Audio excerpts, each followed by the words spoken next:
ስላሞሏት እንዳይሆን። ያ ከሆነ ደግሞ ዳጣ እንዴት አታውቅም? ዳጣ እናቷ ጋር እየኖረች መቼም አባዬ ጨክኖ አይደብቃትም። አባዬ ይህን ያክል ጨካኝ አይሆንም። ብቻ ግን የሆነ ነገር አለ። ሰላም የዳጣን እናት ታውቃታለች ወይም የራሷ ልጅ ናት። በዚህ አይነት ይህ የተወለደውም ልጅ ወንድሜ ሊሆን ይችላል። ነገሩ ከተደበላለቀ አይቀርም እንዶ ወንድሜ በሆነ ወንድም በኖረኝ የበሰበሰ ዝናብ አይፈራም አይደል የሚባለው? ማን ያውቃል? ሰላምዬ በቃኛ እንሂድ።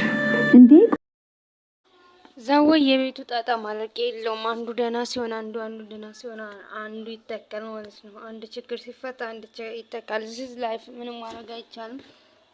እንግዲህ እንደተመለከታችሁት የዳጣ ድራማን ያቺ ማን ነበር ስሟ? በባለፈው ክፍል ደህና አላየናትም ነበር። በዛሬው ክፍል ደግሞ ድምጿን ሰምተነዋል ማለት ነው። በጣም ነው የምታስጠላ ነው። ድራማም ቢሆን ግን ታስጠላለች። ምክንያቱም እኛ ተመልካቾች ላይክ እንደ ሪል ላይፍ አድርገን ስለምናይ ማለት ነው። እነሱም አሪፍ አድርገው ስለሚተውኑ ማለት ነው። እና እንግዲህ እንዳያችሁት ደውላ እንግዲህ ሰላይ ልካባቸዋለች። ሰላይ ስትልክባቸው ከሷ ክፍል ያለውን ጌጣጌጥ አውጥተው ከዳጣ ክፍል እንዳረጉ ከዛ ደግሞ ዳጣ ለሷ ጽሑፍ እንዳስቀመጠችለት ምናምን አድርገው እንትን ብለዋል ማለት ነው። እንግዲህ ማንም ሰው እንዳያያችሁ በአንድ ጥበቃ አለ ቤት ሴት ልጆች ናቸው ያሉት እና ጥበቃውን እንደምንም አድርጋችሁ ግቡ ብላቸዋለች ማለት ነው። እንግዲህ ጥበቃውን ቆልፈውታል ማለት ነው። ራሱን እስኪስት ድረስ መተውታል ማለት ነው። እንግዲህ እሱን ከመቱት በኋላ ወደ ውስጥ ለመግባት ገብተዋል ማለት ነው። እንግዲህ እነሱንም እንግዲህ እናትና አባቶቻቸውን ማለት ደረጀና ማርታንም ደውላ ካልመጣችሁ አሞኛል የሆነ ሆስፒታል መመርመር አለብኝ ማለት እኔ በሆነች በጥፊ አቃጥዬ ከዛ የሄደችበት እንዴት እንደምታቃጥል የመረ አይሳካላት የምትሉ የዚህ ያቀደችው ነገር አይሳካላት የምትሉ እና ደግሞ ኤቢ ምንም አትሆን የምትሉ እንግዲህ ከዛ እነሱንም ከቤት ባስወጣቻቸው ጊዜ እንግዲህ ኤቢ ለክላስ ውስጥ ነበረች። ለደረጀ ደውላ እንዴት ነው ትመጣላችሁ አሁን ምናምን ስትላቸው አይ ሌላ እሷ ምንም አልሆነችም ስለምታካብር ነው ያክስጂ ነገር ታውቂ የለ ግን ሌላ ሆስፒታል መመርመር አለብኝ እያለች ነው ብሏታል ማለት ነው። ስለዚህ እንግዲህ ያው ወደ ማታ ነው የምንመጣው ምናምን አላት ማለት ነው። ምክንያቱም እሷ እንግዲህ አስራ ይዛቸዋለች ማለት ነው። እኔ ያሳዝነኝ እንግዲህ እንትና ነው ማነው ገዜ ያለ ስራው እንግዲህ አስመትተዋለች ማለት ነው። መንቀሳቀስም አቅቷታል ማለት ነው። ያ ሁሉ ነገር ቤታቸው ሲካሄድ ክፍሉ ጠፍቶባቸው በጣም ብዙ ነገር እየተደነባበሩ ነበረ። ሌላኛው ውሃ ናት። ውሃን እንግዲህ ያው መጀመሪያ ክላስ ውስጥ ልክ እንደገቡ ሳሎን ያገኟት እሷ ነው። ለምን ማን ናችሁ ምንድን ናችሁ አንተ ናታን ነው ወይ ደገዜና ናታን ናቸው የተደብቃችሁ እንደዚህ የምታደርጉት እያለች ነበር ማለት ነው። እንግዲህ ከቤቱ ጅልናት የተባለችው ይችና መሰለኝ ስለ ቤቱ ነገር ሁሉንም ኤክስፕሌን አድርጋን የላከቻቸው ማለት ነው። ጅል የተባለችው ይችና መሰለኝ እንሰራት ብሎ ሊያስሯት ሲሞክሩ እንዲላለ መታሰር ሩጫ ስታረግ ወድቃ ማለት የሆነ ነገር እግሬን አሞኛል ምናምን እያለች እነዳጣ ደርሰዋል ማለት ነው። ለእነዳጣ ሲደርሱ እንግዲህ ከቤት ማንም እንደሌለ ለዛም ከገዜ ጋር ተጋጭታ ያው እያለቀሰች ውሃ ማን ነበር ስማች ምጥን ልታታ ወደ እሷ ገብታ ነበረ ማለት ነው።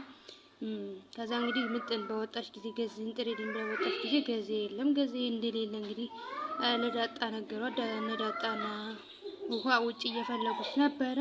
ያው ውሃ አግኝተዋለች ግን ያው አንደርስታንድ ልታደርገው አልቻለችም። እነማናች እንደዚህ መቱኝ ምን ሰይጣን መስለውኝ መንፈስ ሰው መስለውኝ ነው እንጂ ሰይጣን መሆናቸው መቼ አውቄ እጠነቀቃል ነበር። አንዱን ለማሳደድ ስሞክር አንዱ መታኝ ምናምን ብሎ እንግዲህ እያወራት እያለች ስለምን ይኸው እንደሚያወራ ያው እንግዲህ አይገባትም ማለት ነው። ስለዚህ እንግዲህ በቤት ገብተው ማለት እሷ እየፈለገቻቸው ነበረ። እነዳጣም እየፈለጉት ነበረ። ውሃ ናት ያገኘችው እንግዲህ ቀድማ ቤት ማንም እንደሌለ ያው ተነግረዋል። ኮሌጅ ሂዷል። ልጅም ወንድ ልጅ አለ፣ አንድ ወንድ ልጅ አለ። ኮሌጅ ሂዷል። ሴት ያሉ ምንም ጥቃት እንዳታደርስባቸው ያልኳቸውን ነገር ብቻ አድርጋቸው ውጡ ያለ የምሰጣችሁ ብር ይበቃ ማለት ከምሰጣችሁ ብር ያንሳል የሚሸጡት ወርቅ ምናምን እያለቻቸው ነበር። ምክንያቱም አርቲፊሻል ናቸው ምናምን ብላ ለማስፈራራት ሞክራለች። ግን ዙሮ እንደዛ አድጋለች ማለት ነው። እንግዲህ በስተመጨረሻም እንግዲህ በበሩ ጓገጭ ሲያደርጉ ዳጥ ማነው ኤቢ ሰምታችኋለች ማለት ነው። በቃ እዚህ ቤት ማጥናት አይቻልም ምናምን እያለች እየተጣራች ነበረ። ስለዚህ ስትጣራ እንግዲህ ሊያቆሙ አልቻሉም፣ እነሱም አልሰሟትም። ስለዚህ እሷ ፍለጋ ገባች ማለት ነው። ቀስ እያለች ማለት አሁን በጣም እየሰጋች ነው። ሌላ ድጋሚ ሌላ ሰላይ እንደሚመጣው ቃ ይሁን ምን ይሁን አላውቅም። እየሰጋች ነበረ። ስትሄድ እንግዲህ በሩን ክፍት ስታረግ የማንን ክፍል እንደሆነ አላውቅም። ወይ የዳጣ ወይ የዛች ክፍል ነው። ከዛ ሰዎቹ ምን የሚባለው ለብሰው ማስክ ለብሰው አየቻቸው ማለት ነው። እንግዲህ ደንግጣ ጸጥጥ ብላለች ማለት ነው። ምን እንደሚፈጠር በቀጣይ ፓርት እናያለን። ሌላው ደግሞ እንግዲህ እንትና ነው ዳጣ ናት። ስለ አባቷ ልታወራ እያለች ማለት አባቷ እንደሆነ ሰላም የምታውቃት መስላ እንግዲህ ልትቀባጥር አባዬ ላንቺ ሁሉን ነገር ይነግርሻል፣ አንቺ ከዛ ቤት ከኔ በላይ አንቺ ኑረሻል ምናምን ብላ ስነግራት አባትሽ ዳጣ ማለት የደረጃ አባትሽ ነው እንዴ ምናምን ብላ ጠየቀቻት ማለት ነው። አይ አይደለም እንደዛ ሳይሆን ያው እንደ አባት ስለሚንከባከበኝ ነው ምናምን አለቻት። ስለ እናቴ ብዙ ነገር ታውቂያለሽ እና አንቺ አባቴ ሲሳይ አይደል ወይ ሲሳይ ነው ብለሽኝ አይደል ወይ ምናምን ብላት በቃ ታየው ምናምን ብላታለች ማለት ነው። እንግዲህ አቢጌል በዛ ብዙ ነገር ተመኝታለች። ይሄ ልጅ አባዬ እሷን ከዳጣ ማለት ያው ከሰላም እንደወለዳት እርግጠኛ ሆናለች። ጠርጥራለችም እርግጠኛ ሆናለችም። ስለዚህ ምክንያቱም ዳጣ እንደዛ ስትላት ሰላም አባቴ ደረጃ አባቴ ምናምን ስትላት ምንም አልደነገጠችም እና ስለ ሁሉም ነገር ታውቃለች ሰላም። ስለዚህ ከሷ ነው የተወለደችው ብላ አስባለች ማለት ነው። እና እንግዲህ የበሰበሰ ዝናብ አይፈራም ምን ነው ይሄ ወንድሜ በሆነ ብላ ተመኝታለች ማለት ነው። እንግዲህ ወንድምሽም ነው አቢጌልዬ፣ ሌላ ምንም ማድረግ አይቻልም። የፈጣሪ ፍቃድ ነው። አክሰፕት ማድረግ ብቻ ነው።